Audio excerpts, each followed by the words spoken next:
ओम शांति। 28 जुलाई 1972 बाबा के अव्यक्त मधुर महावाक्य। मुरली का टाइटल है अपवित्रता और वियोग को संहार करने वाली शक्तियाँ ही असुर संहारनी हैं। बाबा कहे, बाप द्वारा आने से ही मुख्य 2 वरदान कौन से मिले हैं? उन मुख्य 2 वरदानों को जानते हो? पहले आने से यही 2 वरदान मिले कि योगी भव और पवित्र भव। दुनिया वालों को भी 1 सेकंड में 35 वर्षों के ज्ञान का सार इन्हीं शब्दों में सुनाती हो ना। पुरुषार्थ का लक्ष्य व प्राप्ति भी यही है ना। वह संपूर्ण स्टेज व सिद्धि की प्राप्ति तो यही होती है।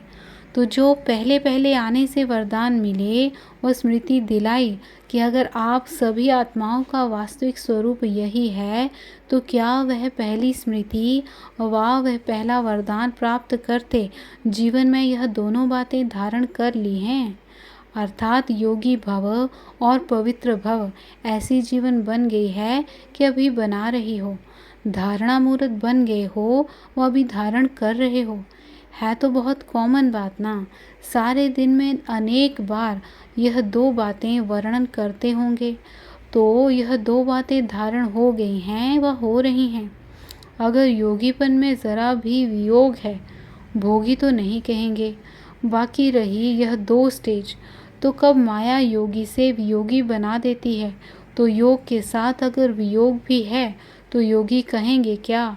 आप लोग स्वयं ही औरों को सुनाती हो कि अगर पवित्रता में ज़रा भी अपवित्रता है तो उसको क्या कहेंगे? अभी भी वियोगी हो क्या? वह वियोगी बन जाते हो क्या? चक्रवर्ती राजा बनने के संस्कार होने कारण दोनों में ही चक्र लगाती हो क्या? कब योग में कब वियोग में? आप लोग विश्व के सर्व आत्माओं को इस चक्र से निकालने वाले हो ना, कि बाप निकालने वाला है और आप चक्र लगाने वाले हो। तो जो चक्र से निकालने वाले हैं वह स्वयं भी चक्र लगाते हैं, तो फिर सभी को कैसे निकालेंगे? जैसे भक्ति मार्ग के अनेक प्रकार के व्यर्थ चक्रों से निकल चुके हो, तब ही अपने निश्चय और नशे के आधार पर सभी को चैलेंज करती हो कि इन भक्ति के चक्रों से छूटो। ऐसे ही वह है तन द्वारा चक्र काटना और यह है मन द्वारा चक्र काटना। तो तन द्वारा चक्र लगाना अब छोड़ दिया, बाकी मन का चक्र अभी नहीं छूटा है। कब वियोग कब योग, वह मन द्वारा ही तो चक्र लगाती हो। क्या अब तक भी माया में इतनी शक्ति रही है क्या जो मास्टर सर्वशक्तिमान को भी चक्र में ला देवे? अब तक माया को इतनी शक्तिशाली देखकर क्या माया को मूर्छित करना व माया को हार खिलाना नहीं आता है? अभी तक भी उसको देखते रहते हो कि हमारे ऊपर वार कर रही है। अभी तो आप शक्ति सेना और पांडव सेना को अन्य आत्माओं के ऊपर माया का वार देखते हुए रहम दिल बनकर रहम करने का समय आया है। तो क्या अब तक अपने ऊपर भी रहम नहीं किया है? अब तो शक्तियों की शक्ति अन्य आत्माओं की सेवा प्रति कर्तव्य में लगने की है। अब अपने प्रति शक्ति काम में लगाना वह समय नहीं है। अब शक्तियों का कर्तव्य विश्व कल्याण का है। विश्व कल्याण गाई हुई हो कि स्वयं कल्याणी हो। नाम क्या है और काम क्या है? नाम एक, काम दूसरा। जैसे लौकिक रूप में भी जब अलबेले छोटे होते हैं, जिम्मेवारी नहीं होती है, तो समय व शक्ति व धन अपने प्रति ही लगाते हैं। लेकिन जब हद के रचयिता बन जाते हैं तो जो भी शक्तियाँ व समय है वह रचना के प्रति लगाते हैं। तो अब कौन हो? अब मास्टर रचयिता जगत माताएं नहीं बनी हो, विश्व उद्धार मूर्त नहीं बनी हो, विश्व के आधार मूर्त नहीं बनी हो। जैसे शक्तियों का गायन है कि 1 सेकंड की दृष्टि से असुर संहार करती हो, तो क्या अपने से आसुरी संस्कार व पवित्रता को सेकंड में संहार नहीं किया है? वह दूसरों प्रति संहारनी हो, अपने प्रति नहीं। अब तो माया अगर सामना भी करे तो उसकी क्या हालत होनी चाहिए? जैसे छुई मुई का वृक्ष देखा है ना, अगर कोई भी मनुष्य ज़रा भी हाथ लगाता है तो वो शक्तिहीन हो जाता है, उसमें टाइम नहीं लगता। तो आपके सिर्फ 1 सेकंड के शुद्ध संकल्प की शक्ति से माया छुई मुई माफिक मूर्छित हो जानी चाहिए। ऐसी स्थिति नहीं आई है।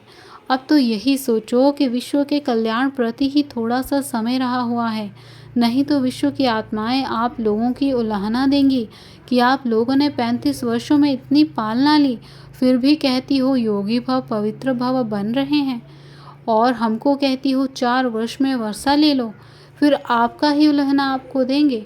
फिर आप क्या कहेंगे?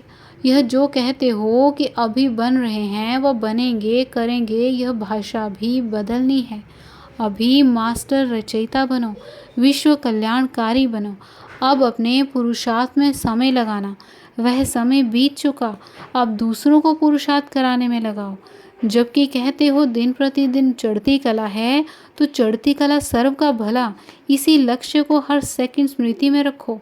जो अपने प्रति समय लगाते हैं वह दूसरों की सेवा में लगाने से ऑटोमेटिकली अपनी सेवा हो ही जाएंगी। अपनी तरक्की करने के लिए पुराने तरीकों को चेंज करो। जैसे समय बदलता जाता है, समस्याएं बदलती जाती हैं, प्रकृति का रूप रंग बदलता जाता है, वैसे अपने को भी अब परिवर्तन में लाओ। वही रीति रस्म, वही रफ्तार, वही भाषा, वही बोलना अभी बदलना चाहिए। आप अपने को ही नहीं बदलेंगे तो दुनिया को कैसे बदलेंगे? जैसे तमोगुण अति में जा रहा है, यह अनुभव होता है ना, तो आप फिर अतीन्द्रिय सुख में रहो, वह अति गिरावट की तरफ और आप उन्नति की तरफ। उन्हों की गिरती कला, आपकी चढ़ती कला। अभी सुख को अतीन्द्रिय सुख में लाना। इसलिए अंतिम स्टेज का यही गायन है कि अतीन्द्रिय सुख गोप गोपियों से पूछो।